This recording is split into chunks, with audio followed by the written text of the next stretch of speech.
When we talk about infrastructure, there is no mention in this throne speech of investing in transit for rural and small communities in this country. And let me tell you, these communities need investments in infrastructure. They desperately need it in infrastructure and transit. And I'll give you an example. In Orangeville, one of the municipalities in my riding, they are trying to buy new buses to expand bus routes. This is a government that allegedly cares about climate change. Why would you not be investing in transit?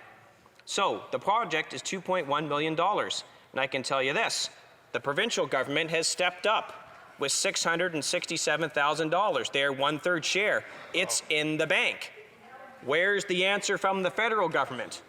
I can tell you, as of January of this year, the Orangeville Transit Task Force has told me they have heard crickets from this government.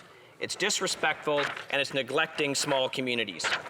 I can tell you this, one of the things my constituents talk about is exactly that, the need for transit and the need for investments.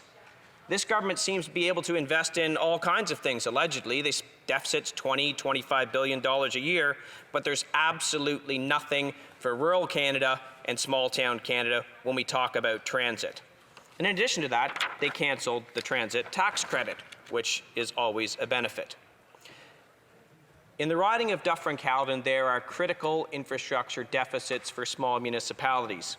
I can tell you, I held a town hall meeting in Shelburne, another small municipality in my riding, last week.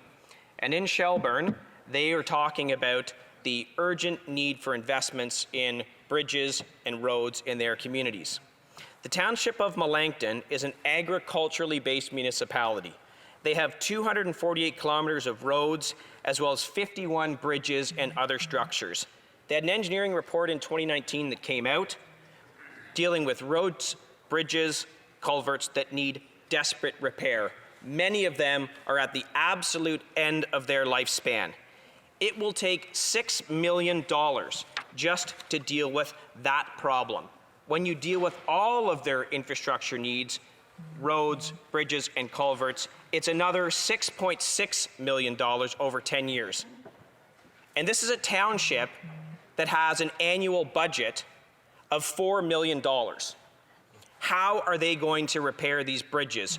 Where was the mention in this throne speech, their document to outline the priorities for this country over the next 4 years? Not a single mention.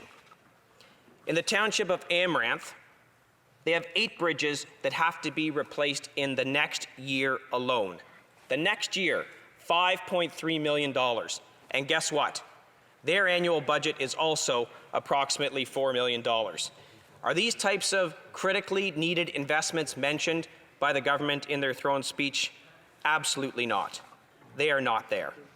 And yet, this government will talk about, they call it a buyback of guns as part of their program. They're not buying back. They're going to require law-abiding Canadians to sell their guns to the government with estimated costs of $250 million to $1 billion to buy these things back, force people to sell them back to the government, which will add nothing to public safety. These are law-abiding citizens, but they don't have any money for small and rural municipalities. I think that's disgraceful, and they should be doing better.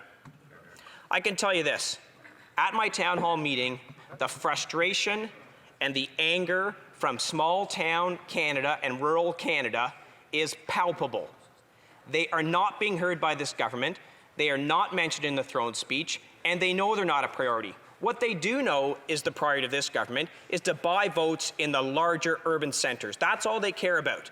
The rest of Canada, too bad, so sad. Questions and comments. The honourable member for Kings Hants. Mr. Speaker, I don't know if this member was not paying attention for the last 4 years, but there has been historic investments on this side of the aisle in terms of investments in Canada. 4 times the amount of infrastructure projects that have been approved in the last 4 years alone versus the Harper government from 2011 to 2015. We doubled the gas tax infrastructure. I assume his municipality would be a federation of Canadian municipalities. We put more money into there. So while this member may suggest that we're not investing, I ask him to look at the investments we've made in the last 4 years and the investments that he and his opposition had voted against in the last 4 years. For Dufferin-Caledon. Mr. Speaker, for Melanchthon County, the gas tax is $91,000 this year. $91,000 for $6 million worth of infrastructure that is desperately needed. So maybe all this infrastructure money is flowing into ridings like his and Liberal-held ridings in Toronto. But I can tell you this, meeting with the Reeves and councillors and the wardens in the rural municipalities that I represent, the money is not flowing to them. And that's the issue, and that's what I'm here for, to fight for them, to make sure that they get some fair share of the giant deficits that this government's running.